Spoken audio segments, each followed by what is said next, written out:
So today I'm recording from my backyard and just want to share some thoughts with you.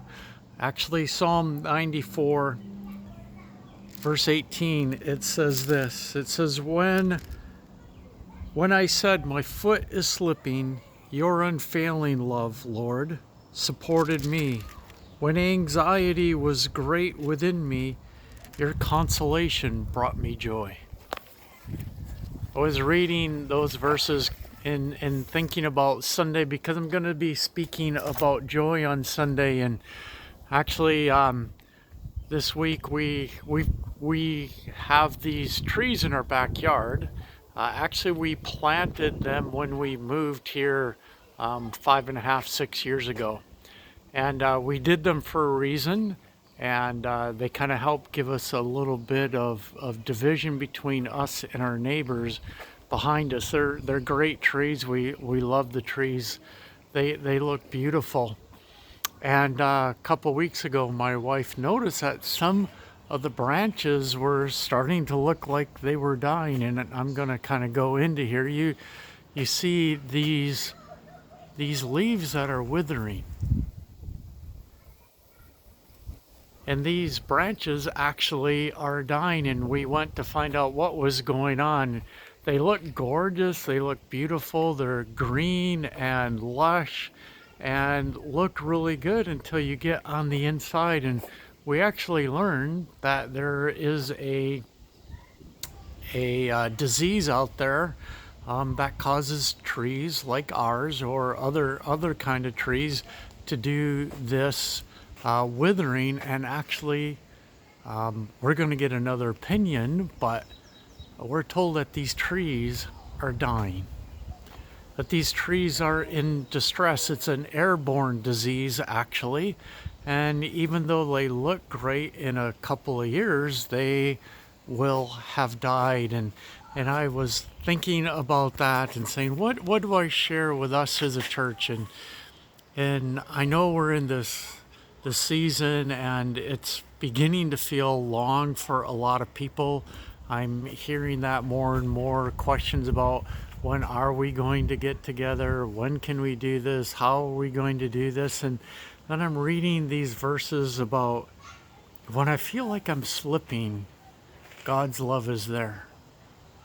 And that next verse, in verse 19 of Psalm 94, says, when I'm anxious, your consolation, that word consolation means your presence, gives me joy. And I'm looking at these trees saying, yeah, we're going to have to figure out what we're going to do. We know most likely we can't save them, so we're going to have to come up with a different plan. It's going to be completely different, not what we envisioned, not what we saw.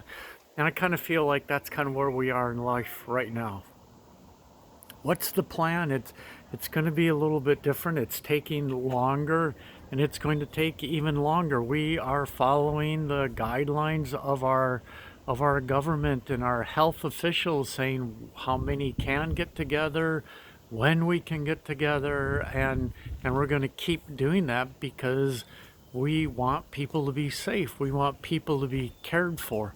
Just like we're going to have to probably rip out these trees and plant something different or do something different in our backyard. It's going to be great. I know it is, but it's going to be different. And that doesn't feel good. It feels strange. And there's pain actually in the midst because we put time, effort, money, the kids and Deb and I, we dug the holes and we put them in, and we've been nurturing these trees to try and take care of them all the way along.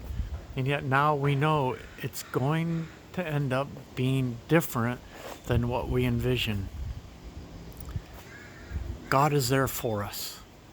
Even though it's different than we envision, even though it might feel strange right now, even though we wish it was different, we can trust God because His love is there. His presence is with us. He doesn't ignore us. He doesn't forget about us. He walks with us, and even in the change, God is there. So even when it feels long and we start to lose patience, I start to lose patience and try and figure it all out. I'm saying let's keep trusting God and know that in the midst of all of that uncertainty, He's going to make something great out of it, because that's what His love does. That's what His presence does, even when we feel anxious.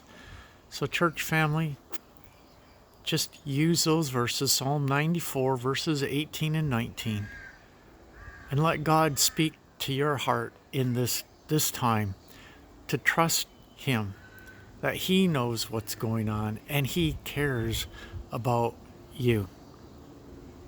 I hope that today brings you joy in the midst of the uncertainty. Have a good day.